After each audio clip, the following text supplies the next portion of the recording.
that zoom in is crazy. All right.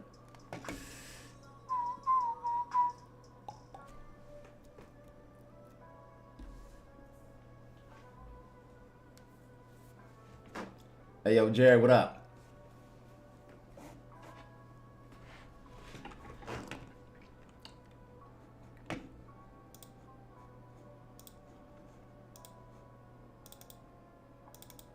Cool.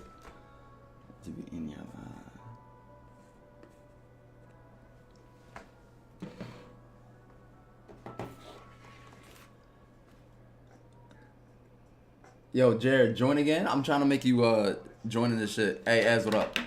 Alright. Let's see what I connect to. What I wrote. Yo, Jared, hit the request to be in it.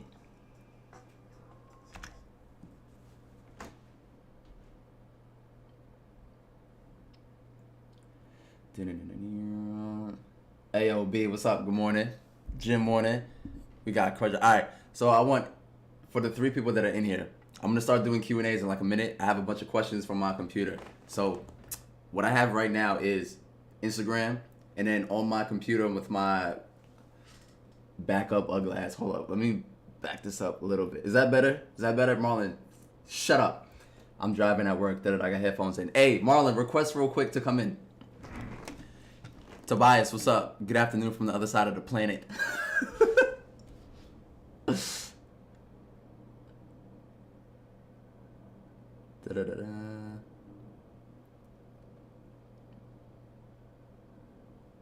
Yes, much better. Marlon, request your ass to get in.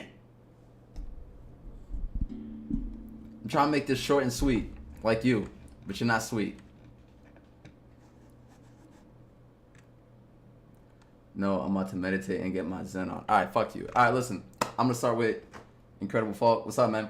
I'm gonna be doing Q&As real quick. So I'm streaming to Facebook, Twitch, and YouTube right now, and then I'm trying to do this Instagram stuff now. So 10 minutes. I'm gonna start with the first questions that I have on this list. Pause. All right. So the first one is, if I exceed my calories, how many calories in 1 ounce of vagina? Okay. All right. If I exceed my calories for the day, but I work out and burn the calories eaten, does it offset? That's not a good way. Priest, Hannah, what's up? I think it's good night over there. So think about it like this, right?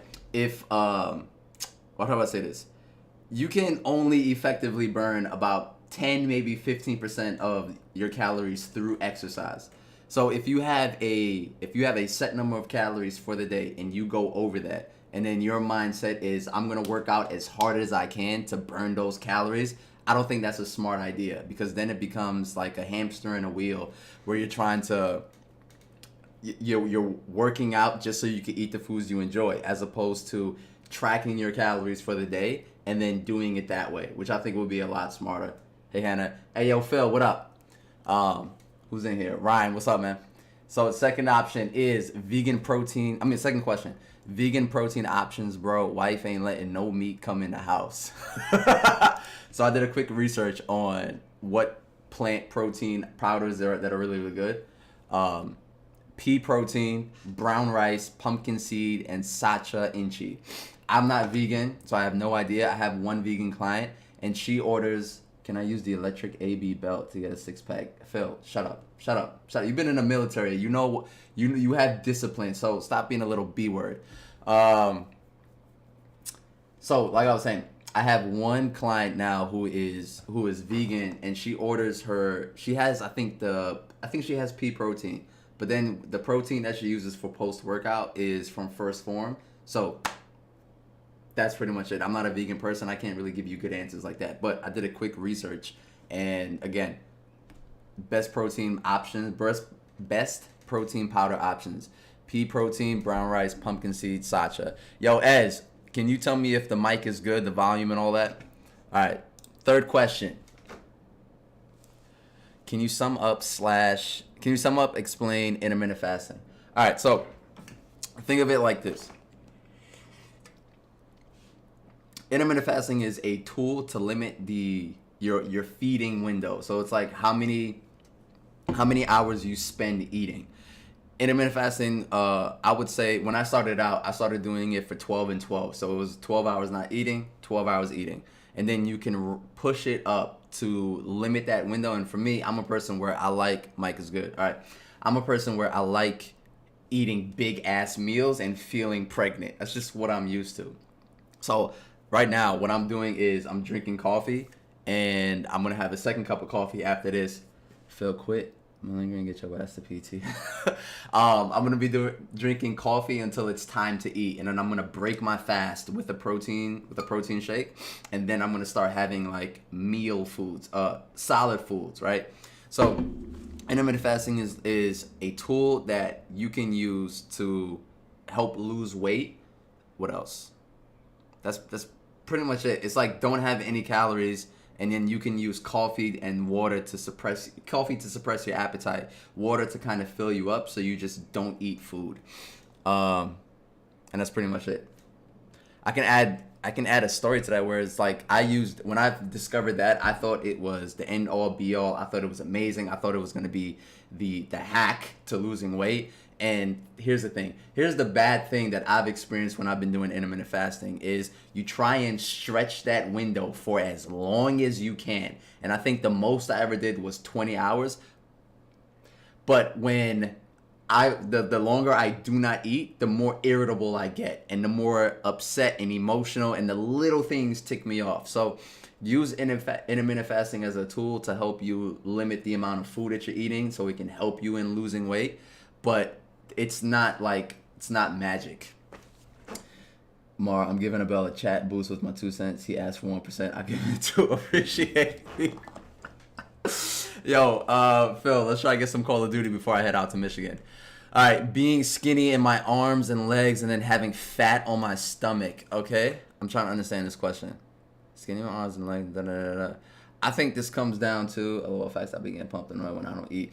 I think this comes down to not eating enough foods, not eating good quality foods, and then having fat on my stomach. So I'm just guessing if you have skinny arms, skinny legs, I would say work out, right? Strength train. And then on top of that, the fat on your stomach is, you can't specifically target body fat. You have to lose fat overall, and then your body is going to decide where that fat comes off of. So the easiest way to not be skinny in your arms and legs, work out, strength train. And then the easiest way to not have fat on your stomach is to not have fat overall. So if you want to lose body fat, you have to be in a calorie deficit. It's protein before, how many minutes we in? Yo, Aranita, good morning. I hope I said that name right. We're at 8 minutes. I'm going to do about 2 to 3 more minutes of answering questions. Is protein before working out important? If you are hungry, I would suggest getting some type of protein in, but then it depends on how far away from your workout you're eating. If you are trying to have like a full meal, then I would say have protein, like have a solid meal 1 to 2 hours before you work out and give yourself enough time to digest, maybe use the bathroom before you go and work out. Closer to your workout, I would have something more powder or like liquid calories. So like a protein shake. And in that protein shake, how do I say this? You do not want protein to do the job of carbs. You don't want carbs to do the job of protein. So on a day where you're working out, you want to think about carbs beforehand for performance and carbs afterwards before I head out to Michigan to see my girlfriend. Marlon, shut up! Anyway, let me be happy and let me be in love. Carbs beforehand for performance, carbs afterwards for recovery. So carbs is not to be demonized. Carbs is not the reason why you gain weight, and that's pretty much it. This question is consistently working out. Pick something easy to do and start with that. So I would consider walking a workout depending on where your physical activity, like your level of athleticism is. So if you're a person who you don't work out regularly, and I would say you're a little bit overweight, working out gets you tired, like trying to be in the gym and shit like that, then I would say start with the easiest thing possible. Just start walking. Go outside and walk. If 30 minutes is too long, can you start walking for 10 minutes? Can you push it to 15 to 20 to 30 minutes? And when walking becomes easy, then you can supplement that with going to the gym and working out. And let's say you're somebody who is, what's the word I'm looking for? Not that you're afraid to be in the gym or like intimidated by people in the gym, but can you do something at home? Can you do squats? If your knees hurt, can you squat onto a chair? Can you do push-ups? Push-ups are too hard. Can you do elevated push-ups? Does alcohol really mess up gains? Yes. I'm going to answer that next. Can you do modified push-ups? Okay. Can you do hip bridges or glute bridges for your butt and for your hamstrings? Can you do a plank to work on your core? There are things that you can do to build up consistency that doesn't require you to start hard. I can't drink in this though. All right. So my brother asked, does alcohol really mess up gains? So think of it like this, right? From the research that I've done, is alcohol is when you are drinking, you're putting toxins into your body. Your body is going to remove those toxins first before it starts digesting other foods, other liquids that you've digested. So the first thing is it's gonna impair recovery because it's gonna make it hard for you to sleep, which is gonna make it hard for you to recover. And then on top of that, your body is going to try and break down the calories from alcohol before it breaks down the calories from elsewhere. I think that's the best thing I can give. Self-control, giving into snack cravings. So I think if you are a person who... No, can I drink alcohol? All right, so self-control, giving into snack cravings. I would say have bigger meals. The easiest thing for you to not feel hungry in between meals is to have bigger meals. Then, if you are still getting these snack cravings, then I would say, like, are you drinking enough water? Okay. Are you getting enough sleep? Okay. And then, what type of meals are you having? If you are having foods that are highly processed, then I would say have more less processed meals, right? Going out and getting takeout, going out to a fast food restaurant, your body is going to be able to digest those calories quicker because it's not like whole meals, or whole foods. And when it's not whole foods, the body can burn through those calories quicker, which is going to make you hungrier, which because it has less fiber, it's more processed, blah, blah, blah. If Marlon is saying, also decreases gray matter in the brain, which impacts memory, ayahuasca, as well as ability to shift between tasks seamlessly. All right, Marlon, which is why you should have been in this fucking live so you can help me answer questions. I should stop cursing. Best hamstring exercise. Any type of hamstring curl variation. So you can do hamstring curls on a slide board. You can do hamstring curls on a TRX. You could do the hamstring curl machine at the gym. You could do banded, like, prone hamstring curls. What else? Romanian deadlifts. Yeah. Best thing to focus on if you're trying to get healthy: water intake, 10,000 steps, heavy lifts. If you're trying to get healthy.